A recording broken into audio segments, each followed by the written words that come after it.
একজন বৈধ নাগরিককেও বহিরাগত হিসেবে চিহ্নিত করতে দেবেন না বলে জোর দিয়ে পশ্চিমবঙ্গের মুখ্যমন্ত্রী মমতা বন্দ্যোপাধ্যায় বৃহস্পতিবার রাজ্যের নাগরিকদের কাছে বিশেষ নিবিড় সংশোধনের চলমান অনুশীলনে উত্তেজিত না হওয়ার আহ্বান জানিয়েছেন।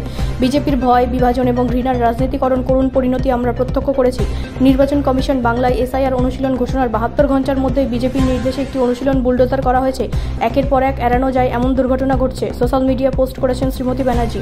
তৃণমূল কংগ্রেসের সভানেত্রী, যিনি এর আগে 57 বছর বয়সী প্রদীপ করের মৃত্যুর কথা তুলে ধরেছিলেন, যিনি তার মতে আমার মৃত্যুর জন্য দায়ী একটি চিরকুট রেখে গেছিলেন। বৃহস্পতিবার আরও বলেন যে 95 বছর বয়সী ক্ষিতীশ মজুমদার, যিনি তার মেয়ের সাথে বীরভূমের ইসলাম বাজারে বসবাস করতেন, এই ভয়ে তিনি এবং তার পরিবারে তাদের জমি থেকে উচ্ছেদ হতে পারে। শ্রীমতী ব্যানার্জি বলেন, এই ধরনের ঘটনা কেবল ট্র্যাজেডি নয়, বরং মানবতার প্রতি বিশ্বাসঘাতকতা। এই এড়ানো যায় এমন রাজনৈতিকভাবে প্ররোচিত ট্র্যাজেডির জন্য কে জবাব দেবে?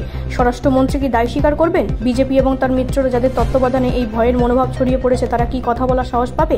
95 বছর বয়সী একজন বৃদ্ধ, যিনি এই মাটির জন্য নিজের জীবন উৎসর্গ করেছেন, তিনি এই মাটির মানুষ বলে প্রমাণ করার জন্য মৃত্যুবরণ করতে বাধ্য হয়েছেন।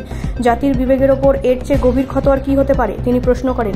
মুখ্যমন্ত্রী, যিনি পিছনের দরজা দিয়ে এসআইআরকে ভারতের নাগরিক নিবন্ধন হিসেবে অভিহিত করেছেন, তিনি পুনরায় বলেন যে তার সরকার বাংলায় এনআরসি বাস্তবায়ন করতে দেবে না। সামনের দরজা দিয়েও নয়, পিছনের দরজা দিয়েও নয়।